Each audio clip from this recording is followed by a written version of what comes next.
there's been a steep rise in cases of online child sexual abuse globally during the COVID-19 pandemic. In India, the National Crime Records Bureau data has shown a 624% rise in cases between 2019 and 2020. Yes, you heard that correctly. It's a 624% rise in cases in just 1 year. Not just that, India is also the largest consumer and creator of child sexual abuse material online. There were over 19 lakh reports in 2020, and this accounts for around 11.7% of global reports. The Cyber Peace Foundation data further shows that it's not just the dark web, but even WhatsApp and Telegram, which are social networking apps that are actually being used to consume and circulate such material. What do we make of this data? Major Vineet Kumar, the Global President of the Cyber Peace Foundation, AP Singh, former CBI Director, Jyoti Mathur, Executive Director of the Kailash Satyarthi Children's Foundation are all with us to shed light onto this very important statistic. Major Kumar, this isn't really a statistic, is it? I mean, over 600% rise is unprecedented. But, you know, from what you've been telling us, this is just the tip of the iceberg. That's correct, Rishika. In fact, because we are a foundation who's working on the ground, and we have seen a steep rise in the number of crimes. The crime quoted by the NCRB is just, I would say, the reported ones, whereas the majority of the cases that we get is unreported. We have been constantly researching on different platforms. I'd not like to name one or two platforms, but this is across platform, and we find cases of child sexual abuse and exploitation happening on the surface web and also the dark web. Dark web is another place where all of these content is available, and there are predators who are constantly on the rise. The demand for such kind of a content is also on the rise. So it's increasing day by day. I think you raise a very important point that this is the tip of the iceberg. AP Singh, if I can come to you, you know, the CBI recently conducted several raids. There were 23 cases that were registered, 50 groups, over 5,000 offenders identified. These were pan-India raids that took place. But, you know, from what Major Kumar is saying, we're merely scratching the surface. Rishika, from what I could make out, is that most of this information came from international channels, and then the CBI took action on them, you know, from Interpol, from Germany. So this is not only a local problem, it is something where you need a lot of international coordination. Of course. But to start with, it's welcome that CBI has organized the prevention unit in their own, in the CBI. But all the states need to do this. Every state needs to have a sexual abuse online prevention unit, and they need to be coordinated, you know, and CBI can do that coordinating work. Okay. Now, as you said, that we are the largest producers and users of this content. So we really have to coordinate properly. We have to take cybersecurity experts. We have to take the NGOs into confidence, and all of them together. It can't be only a police problem. It has to be something that has to be tackled at a multi-level. And like for starters, Interpol has a big database of photographs, videos, and you can identify which are the Indian children, and then you can try and find out and locate these people. As a security expert, Mr. Singh, let me ask you this. Does the end-to-end encryption of several apps like WhatsApp, etc., make it difficult to actually detect the source of this content? Yes, it does. It does. It is very difficult. Most of these sites are based in, say, CIS countries or in the US, some places where porn is legal. So it is very difficult to track them and stop them from the Indian level. You know, from India, unless you cooperate with international agencies and you are able to, you know, like through Interpol or through the FBI.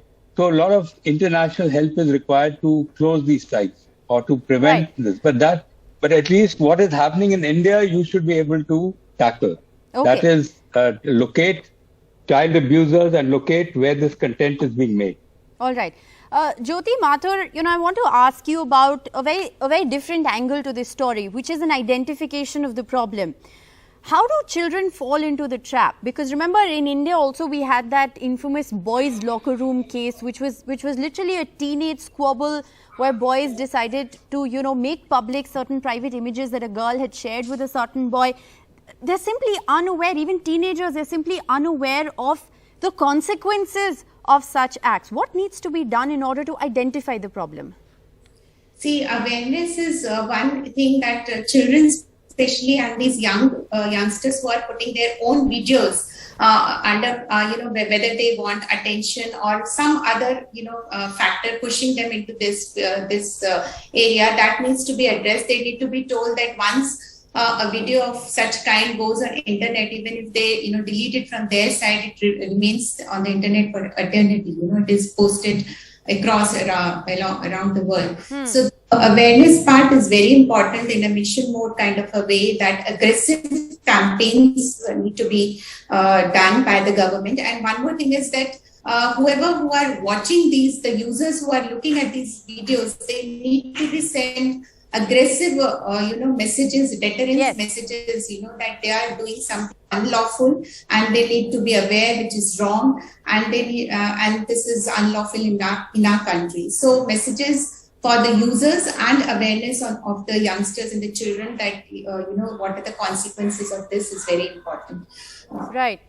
Could you also elaborate, what are the ways? I mean, if you find that there is some content which is unwanted, unwarranted, that you say receive on your WhatsApp or on your social media, what do you do? Do you just walk into your local police station and report it? How does it work? What information can you share with our viewers? Yes. So there is a cybercrime portal of Ministry of Home. Right. Okay. On which anybody can do that. If you don't want to disclose your identity, you can keep that identity also safe, and you can report the matter to the police directly at the 100 number or at the cybercrime portal. And even on certain, like Facebook, for instance, you can report. There is an option on Facebook and currently that you can report any such thing. Okay. So there are online portals where you can actually go and register your complaints and report this kind of content, because a lot of times you could unwantedly be receiving content that you didn't necessarily search for or ask for as well. Major Kumar, you wanted to come in? Yes, Rishika. In fact, I'd like to just add one thing to what Jyoti has said. There is the National Cybercrime Reporting Portal, wherein you can report cases related to CSAM, and you also can report it anonymously. That's also one of the feature that has come in.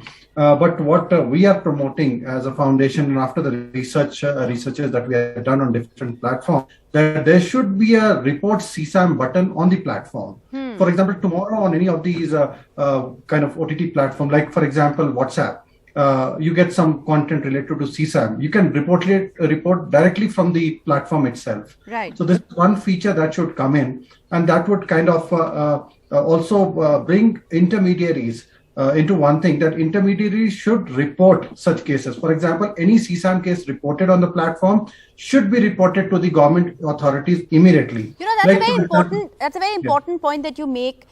Because Jyoti Mathur had also talked about the role of intermediaries. Do you just want to come in there? How can we hold social media platforms responsible? And we'll come to AP Singh about how perhaps the law enforcement agencies and intermediaries need to work in tandem. But Jyoti Mathur, how can we hold intermediaries responsible? How can we hold Facebook, WhatsApp, Instagram responsible? Yeah, so the recent intermediaries guidelines that have released by the government, IT guidelines, specifically talked about the role of intermediaries, and they have to report whenever they see. For example, Apple recently reported that they saw on their cloud a lot of material which was sexually explicit, CSAM material. So they are reporting about it. So in fact, in the POCSO Act, it says very clearly that if anybody receives any CSAM material, they have to report it. So when the Act says it has to report it, it is written in the law. Then in these intermediaries, after coming of these rules, they have to have this, from CyberPeace, they're saying that that option available for the user to delete it or to report about it, because Yes. nobody would really want to go to the police station Right. and report about it. And even what Major Kumar said, that have a specific button to report CSAM. CSAM, for the benefit of our viewers, is child sexual abuse material that you may be able to find online. But AP Singh, coming back to the point of what more needs to be done. I mean, look at these numbers, and from all of your admissions, what we understand that these numbers are just merely scratching the surface of the problem, because a lot of these cases, actually a majority of these cases actually go unreported. Yeah, so that's exactly what I was trying to say, that, just one unit is not enough. You need one in every state. You need to train the investigators. Reporting is fine. You will report all these cases, but then what's going to happen after that? There has to be an investigation. There has to be somebody who has to go track these people down, catch them. So you need trained investigators. So, and there CBI and Interpol can help. Okay. Where in giving training. That is very important, because, just reporting is not good enough. You need to investigate and catch the perpetrators of these offences. Okay. And I know, Jyoti Mathur, you want to contempt come you can in. take care of in India. Right. I know Just you want to one come in, small but very thing I wanted to quickly. mention. I know you want to come Yeah. in, but very quickly, Major Kumar, explain also to our viewers why India is the largest creator of this content. Well, again, according to our researchers, what we found out, and this was one of the things that I wanted to mention, that Ms. Jyoti also spoke about prevention and how awareness is required. This is exactly what we have seen on the ground.